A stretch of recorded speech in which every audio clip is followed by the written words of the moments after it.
so I just wanted to talk about the Affordable Housing Trust Fund and the recent projects that have been awarded funds from the trust fund.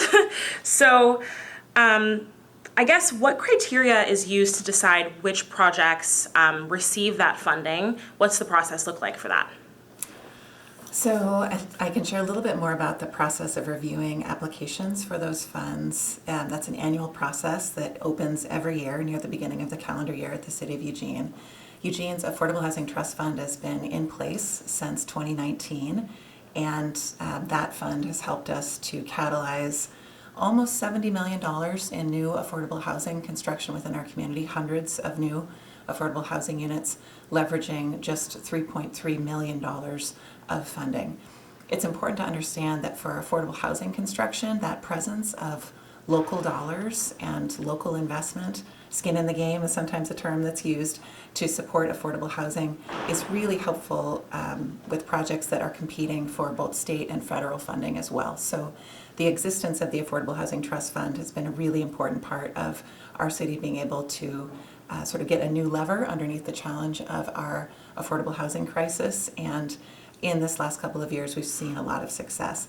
The process for evaluating applications every year is one that goes through an Affordable Housing Trust Fund Advisory Committee. So every year, every couple of years, there are new opportunities for community members to choose to volunteer to be a part of that advisory committee. The committee has specific areas of expertise that it's seeking, but also general community engagement and people with lived experience to be able to help shape which projects and offer feedback on which projects should receive funding. That criteria looks at a whole raft of different issues and outcomes that the advisory committee is hoping to advance and that align with the City Council's priorities as well. No surprise to anyone that making sure that new projects that come forward and that receive local public support are delivering as much new housing into the community as possible, that's been a real priority over this past couple of years.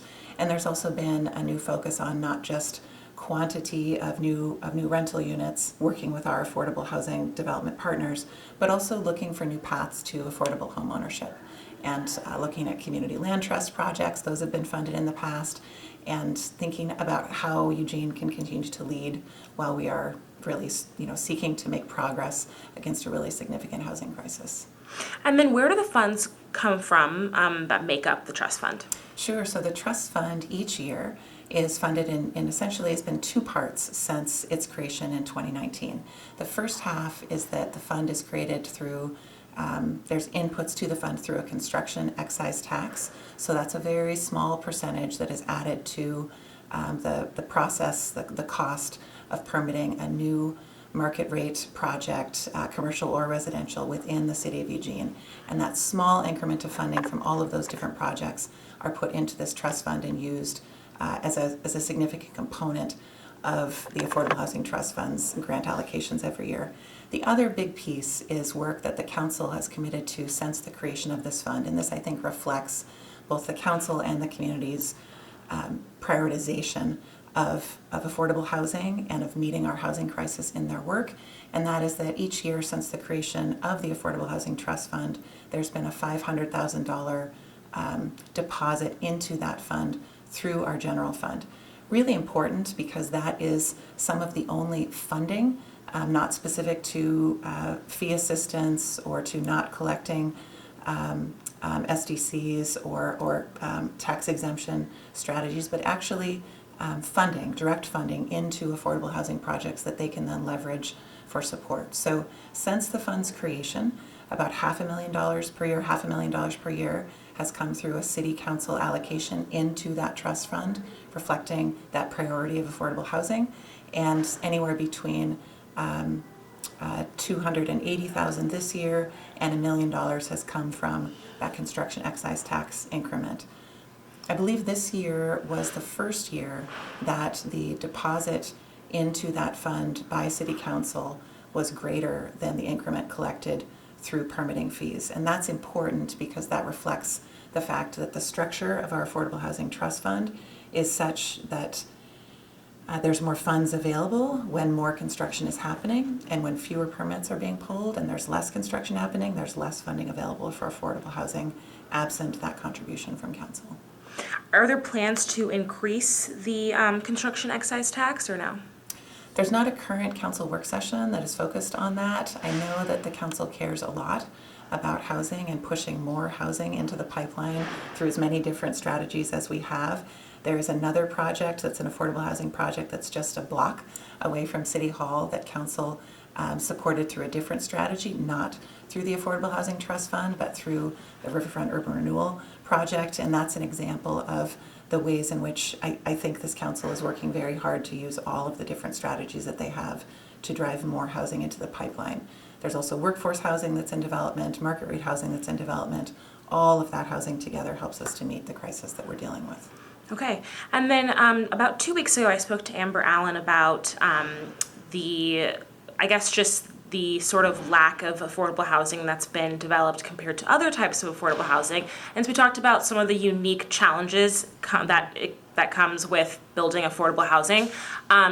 What are some of the strategies that the City Council is planning to sort of implement this session to try and prioritize affordable housing, I would say? So I would say the council is continuing with housing and homelessness as a top priority in their work. And that has come through from the community, but also from, of course, the council's work. The strategies and the tools that we have in place to do that there's not an infinite number of them by any stretch. The Affordable Housing Trust Fund is a big one. That is a very flexible, designed to be a very flexible grant fund where our affordable housing partners can bring a proposal to the city, can argue for funding in a competitive process, and then see support typically through that mechanism. It's a great tool. The Affordable Housing Trust Fund is probably our most flexible tool.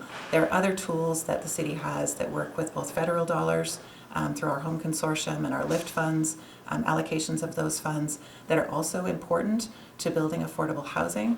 And then lastly, as I mentioned, our urban renewal districts and our multi-unit property tax exemptions.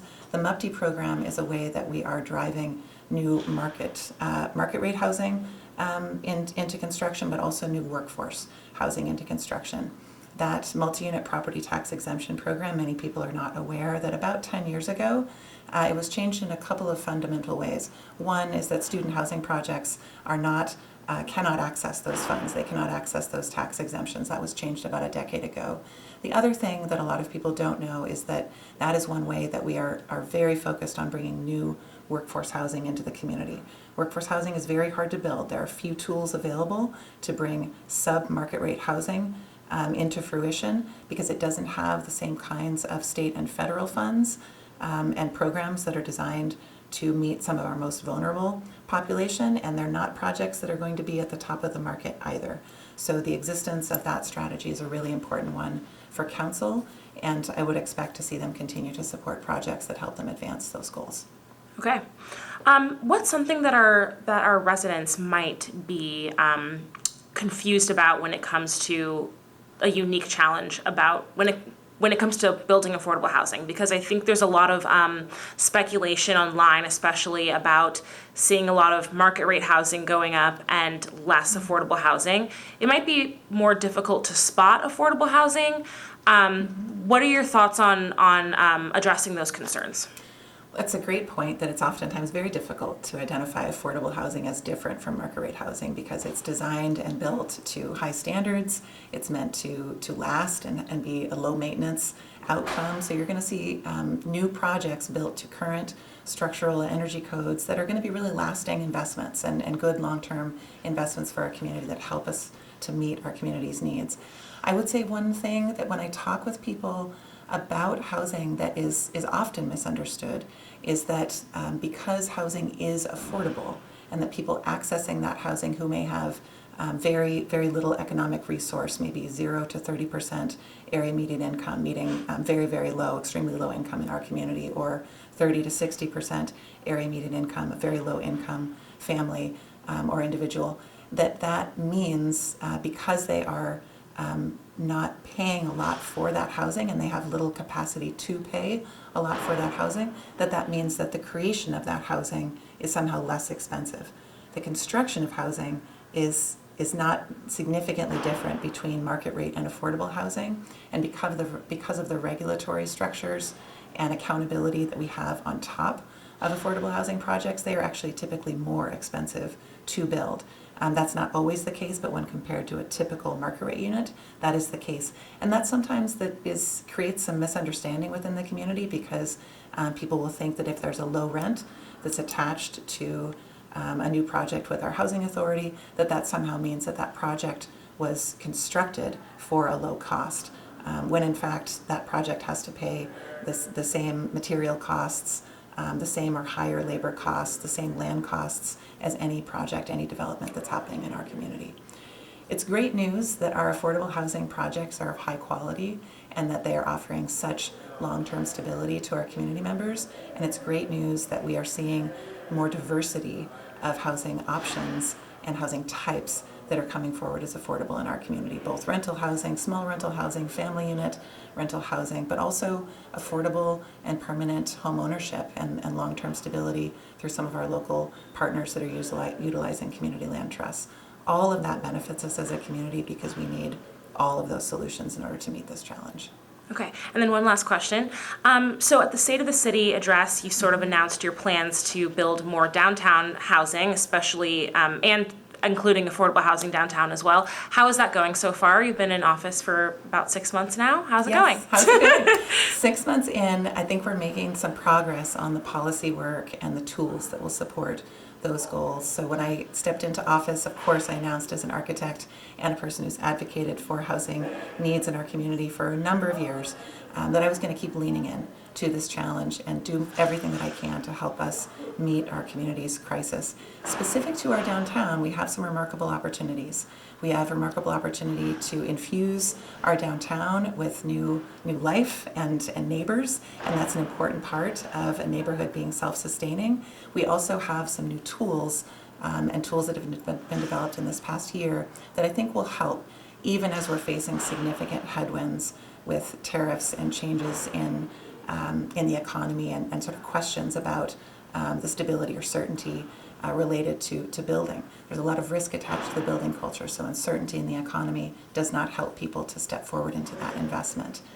But the new tools that we have in downtown that I am excited to share, and I shared some thoughts about these at a policy breakfast just last week. One of them is the Accelerated MUPTI program. That's an effort to make our multi-unit property tax exemption program more accessible. It fits in the category of seeking to remove barriers and speed timelines so that when we identify an opportunity to build housing, we can more quickly get to that outcome and see those market rate and workforce units or affordable units in our city center especially.